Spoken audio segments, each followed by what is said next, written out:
નમસ્કાર, આપ જોઈ રહ્યા છો નેશન પ્લસ ન્યૂઝ. હું છું આપની સાથે હિરલ પંડ્યા. વડોદરા મહાનગરપાલિકાની ચૂંટણીના મતદાનનો આંકડો ધીમે ધીમે આગળ વધી રહ્યો છે. ત્યારે બીએમસીના પૂર્વ સ્થાયી સમિતિના અધ્યક્ષ ડોક્ટર શીતલ મિસ્ત્રીએ પણ પોતાની નાગરિક તરીકેની ફરજ અદા કરી હતી. વડોદરાના આજવા રોડ પર આવેલા અર્બન પ્રાઇમરી હેલ્થ સેન્ટર ખાતેના મતદાન મથક પર આજે સવારે વિશેષ ચહલ પહલ જોવા મળી હતી.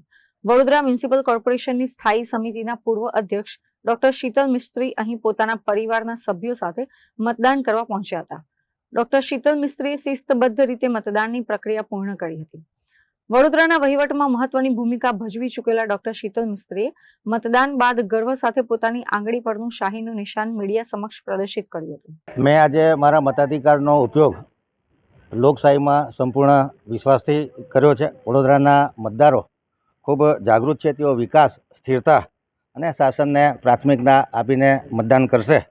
આ ચૂંટણી કોઈ વ્યક્તિગત નથી, પરંતુ શહેરના ભવિષ્ય વિશેની છે. નકારાત્મકતા, આંતરિક અસંતોષ અને સ્વાર્થપૂર્ણ ગઠબંધનોને લોકો નકારી દેશે. આપના માધ્યમથી તમામ નાગરિકોને ખૂબ મોટી માત્રામાં મતદાન કરવા માટે અપીલ કરું છું. આપનો એક પવિત્ર મત એ વડોદરાને વિકાસ, વડોદરાની સલામતી, વડોદરાની શાંતિ, વડોદરાની સ્થિરતા અને વડોદરાના સર્વાંગી સાતત્યપૂર્ણ વિકાસ માટે ખૂબ મહત્ત્વનો છે. આવો આપણે સૌ ભેગા થઈ અને આ લોકશાહીના પર્વને ખૂબ ઉત્સાહથી ઉજવીએ. કેમેરામેન નવનીત પરમાર સાથે Chirag Patel, nation plus news, Vadodara. સમાચારોના સતત અપડેટ મેળવવા માટે અમારી નેશન પ્લસ ન્યૂઝની યુટ્યુબ ચેનલને સબસ્ક્રાઇબ કરો, બેલ આઇકન દબાવો અને જોડાયેલા રહો ફેસબુક, ઇન્સ્ટાગ્રામ અને ટ્વિટર પર.